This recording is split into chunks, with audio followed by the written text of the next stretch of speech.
Mills were an essential part of colonial settlements that provided the people with their most basic necessities of life.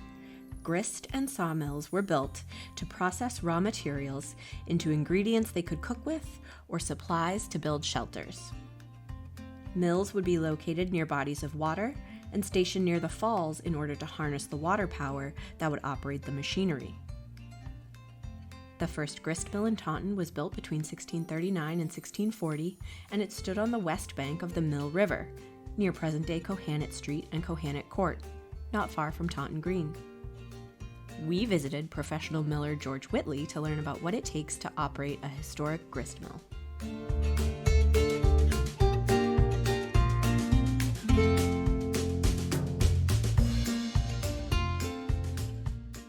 I'm George Whitley. I'm the miller here at Gray's Grist Mill in Westport, Massachusetts. We're right on the border with Adamsville, Rhode Island. And this used to be the heart of Adamsville before it split into two states, two towns. There's been a mill on this site since 1675. In 3 years' time, this will be 350 years old. And I think it'll probably have been about the oldest running mill in America. This mill was rebuilt after a fire in the 1870s. And became Gray's Grist Mill. Then Philip Gray had bought it, and they went from a paddle wheel type to a turbine type, which was the latest technology in the 1870s.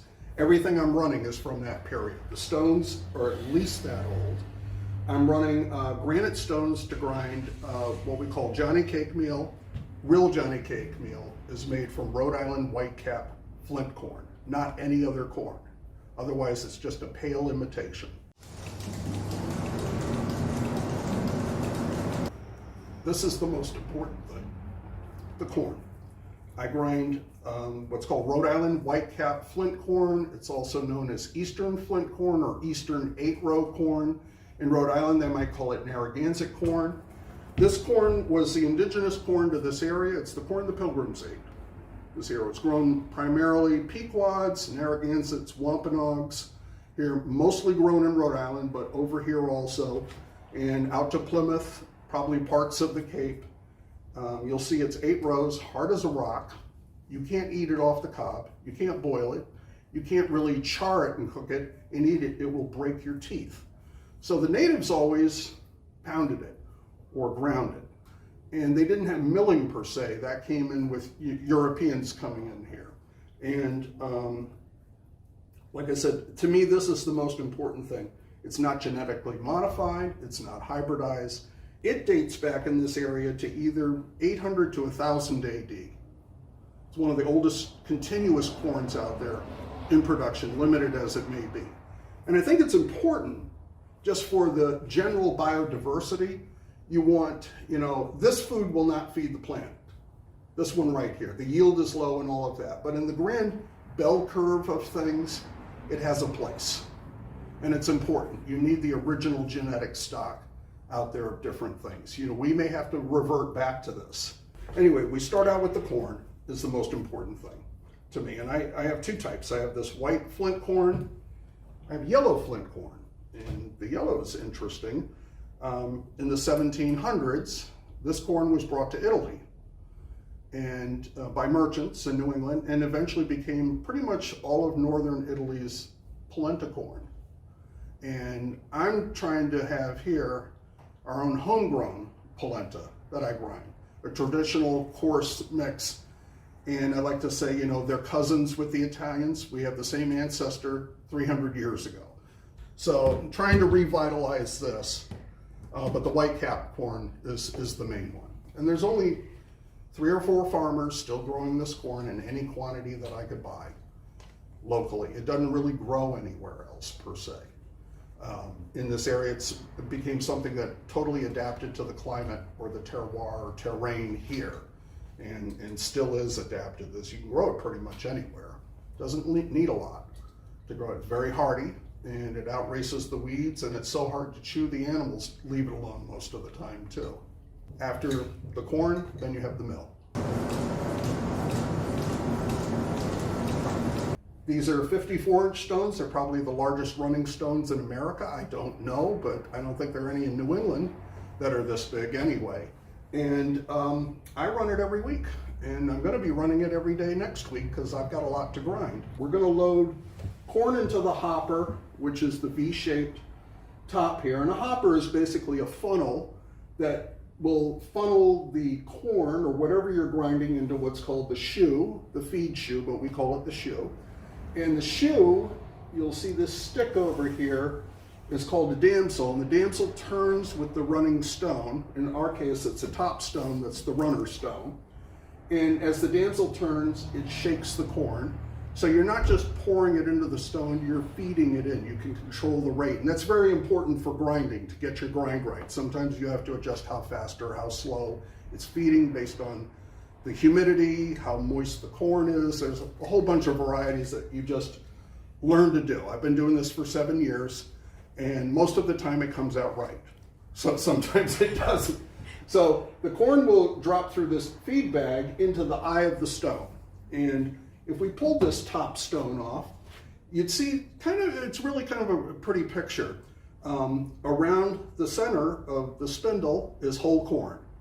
And then it's pushed out by centrifugal force and grinding. So you get your cracked corn, heavy cracked corn, finer cracked corn. Then you get into heavy meal, finer meal. And then it gets out to the edge where it's called the flouring edge. And that's where you get your fine grind, is out of there. They're not perfectly flat stones like this. They have a bevel into them to feed it in. So the top stone is the one that'll be turning and running. And it runs, in this case, clockwise. And on either side of the stone, you have what are called sweeps. And the area in between here and the stone is about that much. It's hollow. You don't want the corn and the flour to build up. So you have these sweeps on the stone that are going to push it around. And you'll see when it's running, you'll get a slug, a slug, a slug. Every 2 slugs is 1 revolution of the stone. The corn will drop down here, and you could take it straight off, but you're going to have a lot of this chaff on it. So we sift that out using this screen. So you hear the phrase, separate the wheat from the chaff. If we were grinding wheat, that would be true, or the corn from the chaff. So your finished product will fall down here, and the chaff will end up, like this. We don't eat it, but you make it into nice bedding for animals, or chickens could pick through it and get some of the grits out. You could feed it to, I think pigs would eat it. They'll eat anything. So, and I give this away because I don't really have a use, although I do like to mix it in my garden as a soil amendment. So it's nice for changing your soil structure. And essentially that's milling, is grinding something into a finished product, that is what people like to eat.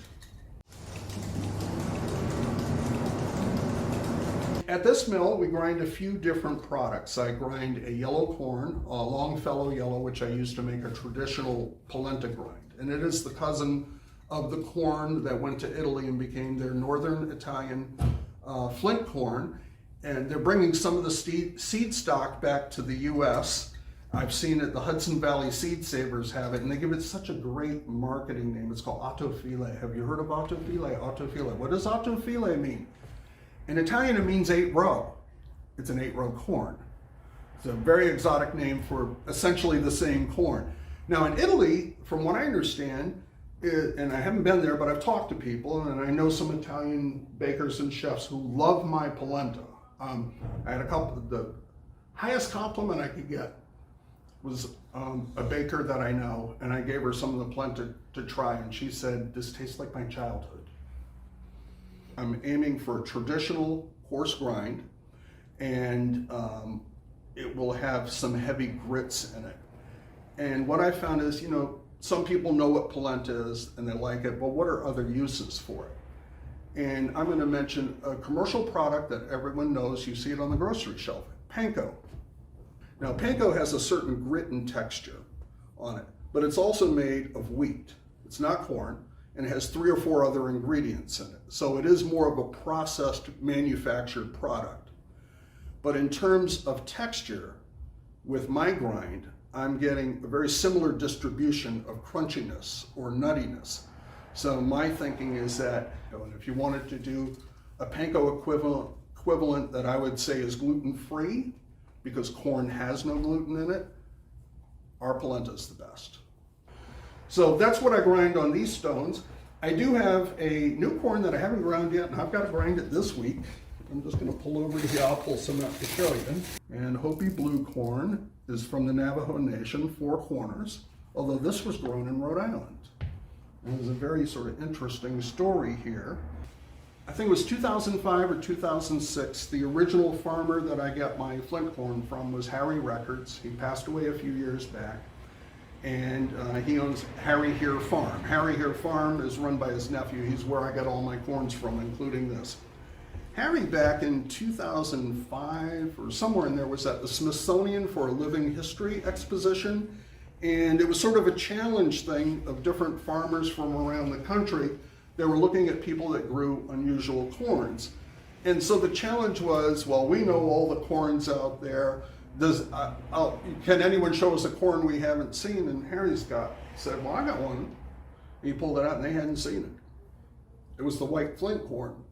Now, he struck up a conversation with, I don't know who the gentleman is. You can find it probably at Harry Here's farm, or you can talk to Philip at the farm. He knows the full story, but he struck up a conversation with this elder from the Navajo Nation, and they talked about corn. And this is flint corn, and it's very similar. They discussed the growing season, the type of soil, the hardness, how the grind came out, and they realized they were similar. So they had the idea, why don't we trade seed stock? Because these corns are so rare, if it dies out in one area, you still want it to grow in another to preserve it. If the climate changes or the weather changes or whatever, you just have a few bad years in a row, you want this grown in various areas if you can. So they traded seed stock, and Harry started growing it, and his nephew did, but they only grew a little bit. This year was the first year I could actually get bushel bags full. So I got 100 pounds of it. I'm gonna grind it next week. I haven't ground it. I ground it on the kern before. It's beautiful. It comes out blue. I make what I call a blue cake special, which is Hopi blue corn, but it grinds the same way as flint corn. I am going to be grinding some of it this week, probably all of it. And this is sort of my newest treasure. We make a pancake mix, Gray's pancake mix, and I don't want to mislead people. None of it is ground here. The flours that I get are from Champlain Valley Milling. They're in upstate New York. Their flours are all organic. They're non-GMO, unbromated, unbleached. They're certified by Vermont, and they're great flours. And what I'm going to pull out of one bag here, you'll see it's like talcum powder. I can't get to this consistency on my stones, and I can't sift it to that consistency without huge losses. So we buy their flours. And when I started here, it was always just, you'd order the flours from them, we'd send it to the mixer, and I would get a finished pancake product, and then I would bag it up. It's our recipe, and it's wheat, rye, yellow cornmeal, baking powder, baking soda. I'm not gonna tell you the ratios, because it's all up here. But now I'm getting, the flours themselves, but it's a great recipe for it. So that would be our pancake mix. So the water, the turbine would have been directly below this trapdoor here. And it's about as big as one of these millstones. And the water comes from across the road in the pond. And it comes, you have three areas, which I'll go to. You have the mill race, which is the water racing to the mill. Then you have an area where a certain amount of water is trapped, and it's called the penstock, and that gives you what's called the pressure head. Underneath here, 14 feet down below, is a gate. And if I turn this wheel, I can open and close the gate. So the water coming out of the mill will run through the turbine, and there's this scroll here. So the water came out of the gate through the scroll this way and over to the turbine. The turbine turned this shaft here, which was geared and tied into that main drive shaft. And so you could run one or both stones off of it.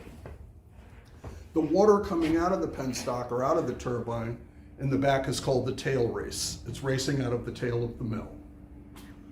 This is called a fodder chopper. You would feed your whole stalks of corn in, turn the handle, and it would cut it into 6-inch sections, and that's what you would feed your animals.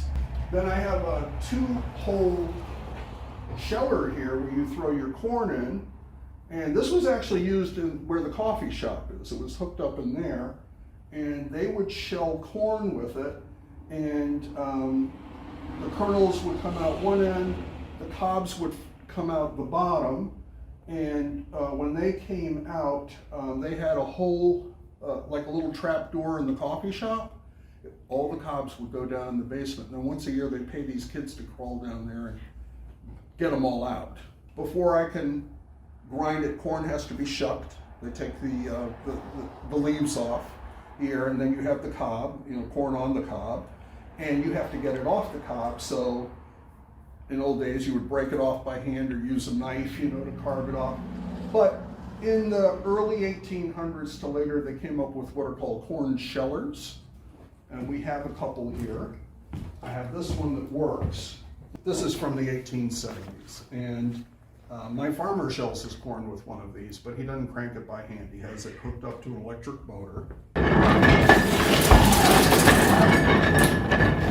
The shelled corn would come out here and the cob would shoot out somewhere else. We brought in milling. Milling was a European thing. I've never seen the manifests on the ships, but they didn't bring these over on the first voyages, but they had to have had these. So a kern is a millstone. Somebody, somewhere, actually it was Mesopotamia, I think, came up with the idea, instead of just grinding with a rock on a rock, what if I put a pin in the middle of the rock and turned it? And that's the invention of the mill, is here.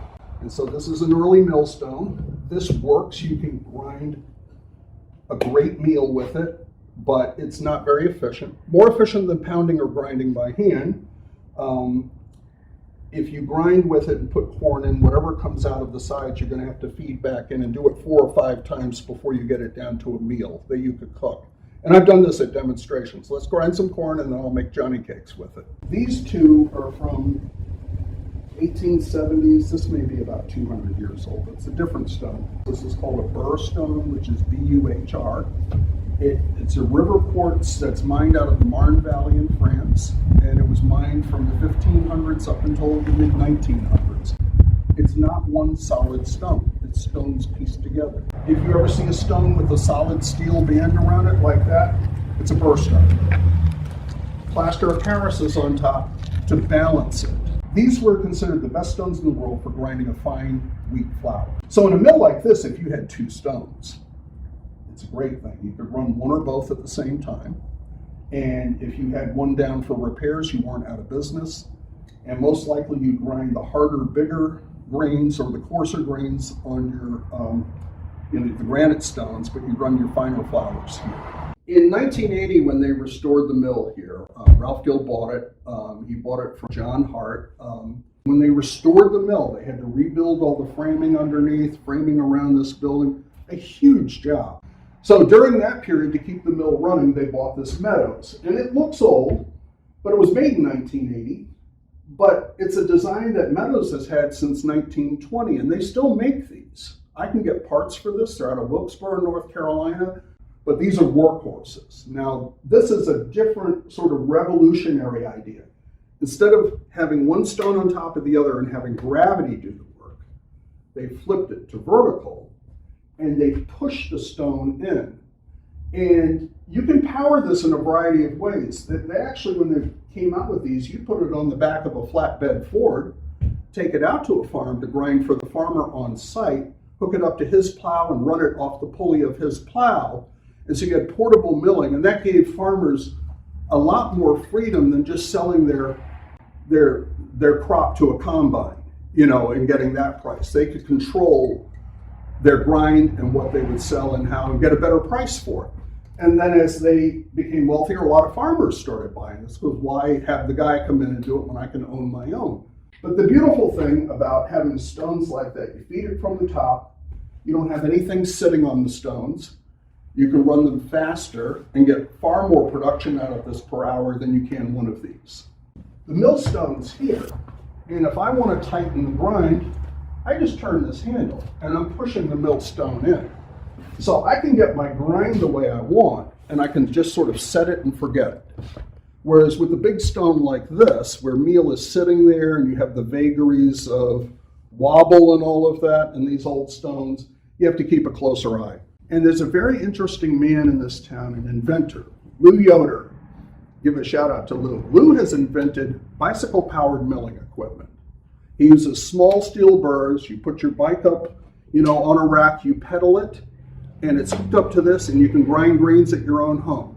And he does custom grinding for little events he does, like cooking demos and all. And his whole thing was, if you're a farmer and you're starting out, the capital cost of this is massive. You can afford this just starting, and you don't know if what you're growing is even going to work out. So his idea was, with a bicycle and about $80 of parts, and you want your kids to work out, you just hook them up to the bicycle, and you can grind and do that low scale production. And if it works, then you could take that same thing and put maybe a 1/4 horsepower motor on it and get a lot more production out of it. And then if that's working out, then you look at getting a small millstone or one of these and all. So it's just a way that, you could scale up. We evolve and get more efficient in some things, and then we sort of go back to a more traditional way of doing things. It all has a place. That's sort of my evolution of milling. Periodically, you have to service your millstones, and they call it millstone dressing, which is basically, sharpening your stone, dressing it up, making it work right. So in order to do that, you have to separate the stones. You have to pull the top stone off. And I do use this probably once a year. The first thing you'll do here is we remove the hopper, the cradle, the tub, all of that. That's called the furniture. You take all the furniture away, and then you're left with what we call the naked stones. So when I'm down to the naked stones there, then I'm going to turn this screw jack and lower it down. I'll pull this tongue off and this tongue off, and there's steel pins fitted into the bottom, and they're pinned into the side of the stone. So I'll take that off, the pins off. I'm going to move the crane, I'm going to swing this over to here, put the tongs back on, put the pins in, pin the stones, and then I'm going to try to lift the stone by turning that handle. I then will release a brake down below, and I'll spin the stone by hand. I'll turn it, and as I turn it, it raises up. So I'll spin it up till it's about 1 foot off the ground, and once it's that high up, then I'm going to slowly move it over to here. The stone all the way over here and away from being above that stone. And then I'm going to spin it until it's as high as I can possibly go. And by as high as I possibly go, I mean these pieces here are going to be wearing into the wood right in there. It has to go way up there. And once I'm up high enough and over here, I have to flip the stone over. And that's why it's rounded like that. You flip it over. There's one spot here where I can flip it over without hitting the floor. So you flip it over so the top side has been turned over. You have the face of this stone over here. This stone is here facing up, and then I'm going to lower it down onto a cradle with these boards supporting it. They'll be laid out in a cradle, and you set it down there. Now I have 2 stones ready for dressing. Oh, there's a variety of tools. I use a jack stick to check out the level, the warp and woof of the stone, on that, but you definitely want to check out the level of the stone, see if there's high points or low points. You need a perfectly flat level board, a few inches wide, and you want it the width of your millstone. So these are cut to fit. So what you'll do in painting the stone after you've checked out the level and everything, in the old days they used red oxide, which has lead in it. We don't do that anymore. I use a red tempera, a food-based product. So you'll paint this stick, and then you're going to get down on the stone and you're going to work it around. And by doing that, you can find the high points. You chisel those down. You do it again. chisel them down. If you do it too much, you'll end up with two perfectly flat stones. You don't go that far because you've got to keep the bevel in it, but it's really a way of finding the high points. And in terms of dressing the stones, I use those hand tools on the wall over there, those chisels. Those are my stone dressing tools. So some of it's done with some pneumatic tools, but most of it's done by hand. They call it hand stitching, putting your grooves and lines in it. You don't have to do a full dress on a stone every year, but you do have to pull them apart and see where, if they're what I call polishing or glassing up, you want to rough it up a little bit. But I've been able to keep it in good running trim. I do it slowly, I take my time. You never put your foot underneath one or take a chance. You got to have a clear field to jump away from in case this let go. It's about 2 hours for me to take it apart. And then dressing it might be anywhere from just a few hours to a week. And then you got to put it back together and then you run it.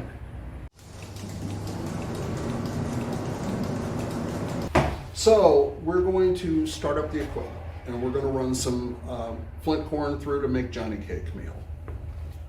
So I'm going to take off the top with the hopper. And you notice here I've got 2 different bags of corn. So I got 50 pounds of Dave Warren's corn grown in Portsmouth, Rhode Island. 50 pounds of Harry here. It was the 10th bag, white corn, and I bought that from him on November 4th. Traditionally, when I get a couple of, if I have just Harry's, I'll run his. If I have just Dave's, I'll run his, but usually I, have the 2 of them together. Harry's the largest grower. Dave grows a little bit. The corn has been in his family grown in Portsmouth since the 1600s. I buy from another buyer in Connecticut. It's been in his family since the 1600s. 12th generation farmers still growing. Not a lot, but enough. So we'll take Harry's. And I have to give a shout out to Philip Curry, who's his nephew. Harry passed away. Philip has taken over the farm and running everything, and is just expanding and growing the operation and making it better and better all the time. It's really amazing. So I get it in 50-pound bushel bags.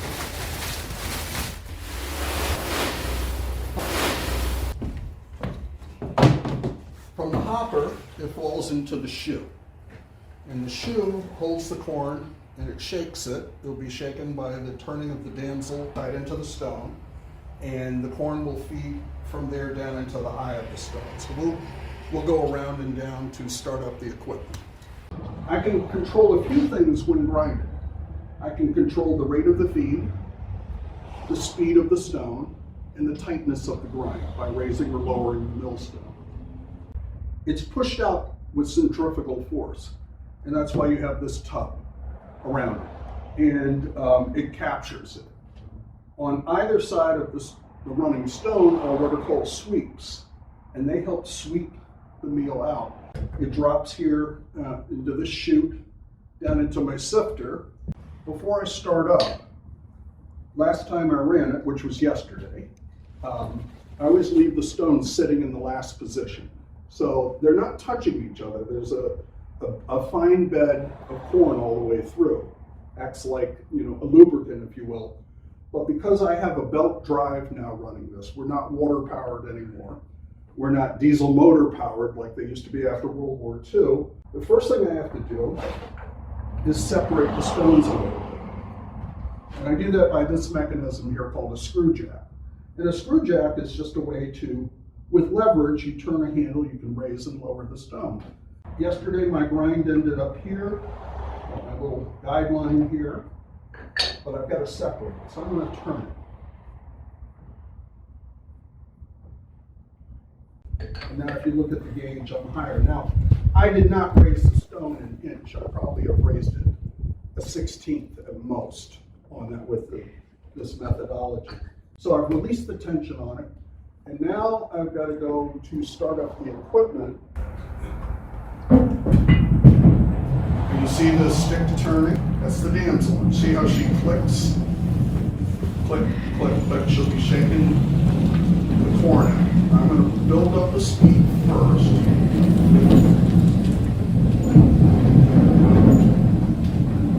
It's a horrible sounding thing. It's not a smooth sounding machine.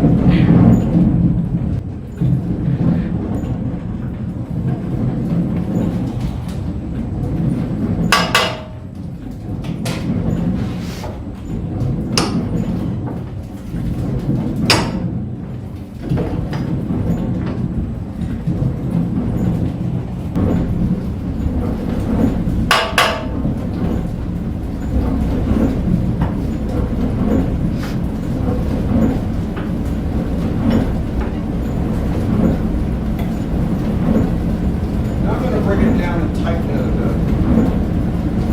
What eventually will happen is the sound will all smooth out. You'll have a fully sort of uniform bed of corn between the stones, and it acts like a lubricant. And it'll actually sound like it's picking up speed, because it is.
Show you, you can probably hear me now. Now this is fresh off the stones. It's a little gritty, and I'll have to see how it sifts through, but I'll probably tighten up the grind a little bit. It won't be like flour. What I'm looking for is when I squeeze it, it'll start to ball up a little bit, but not too much, and that's what we call it flour, turning into flour.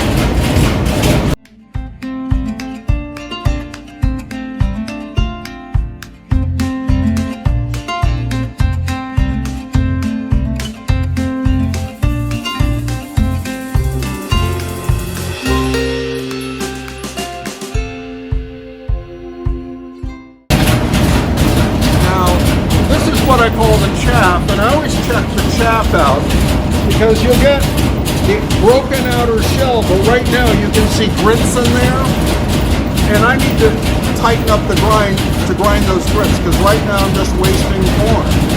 You know, I'd be throwing that out or sifting it out to get grits. And some people like grits, but I don't have a two-stage sifter to get them done. So I'm going to tighten it up a little bit.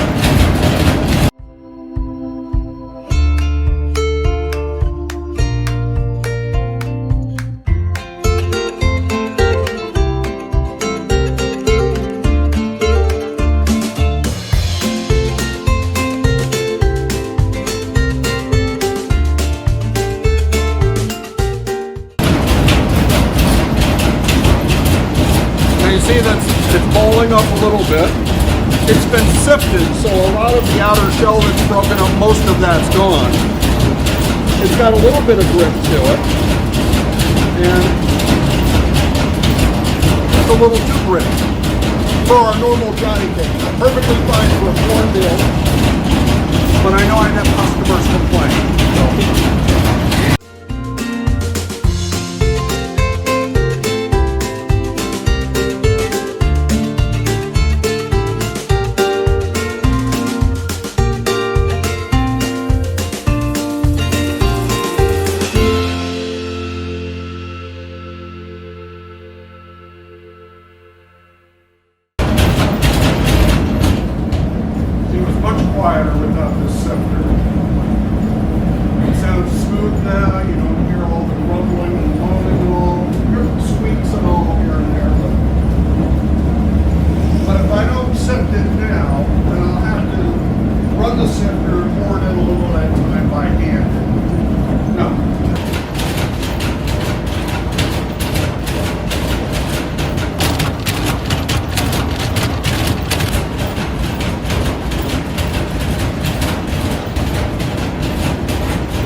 just fine.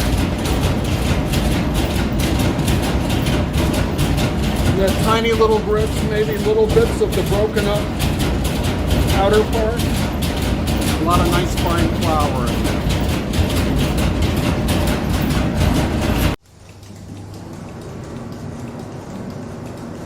I was working as a handyman for the property manager here, and Ralph Guild, who's the owner of this mill. He's passed away, but this is his mill. And he owned all the houses around the pond, or most of them, and a lot of them are old houses. And I'd always had a background in working on houses. And at this point in my life, I left the financial services industry, which was mortgages, in 2010. After I collapsed the mortgage market, it was me, I decided to atone for my sins by becoming a handyman and working a life of hard physical labor. Handyman work led me to here, and I'd worked on all of Ralph's houses in one form or another, painting, plastering, things like that, and repairing things. And their miller was retiring, and they asked, you know, would you want to look at running this? And my parents, I've always grown up in old houses, learned how to work on them. My first job as a kid, 7 years old, is bagging plaster and lath to help fix up the house. I love old places, and I like working on them too. So they knew I had an affinity for things like that. I was like, yeah, I'll try this out. And we came to terms, you know, what was expected of me, you know, what I could do. I have free reign here to run it as I see fit. And I've been doing it since 2015. And I want to say in the process, I guess I became a miller. I like to joke around about this.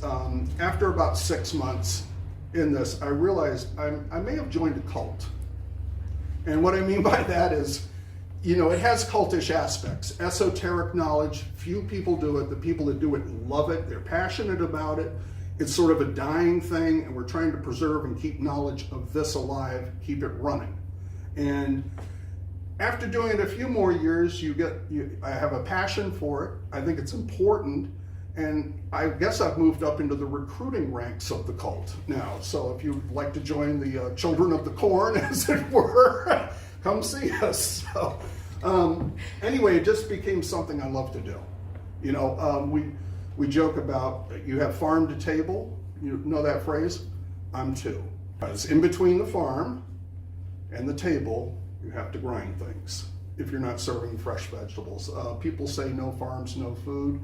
I say no mills, no cities, no civilization. We would not have our civilization today without milling our products. We wouldn't be able to support the population on our planet without the agriculture we have, and without being able to do this on that. So it's very important, even though this is early technology and has sort of outlived its economic usefulness, there are far more efficient production mills and methods like that. There's still a place for this.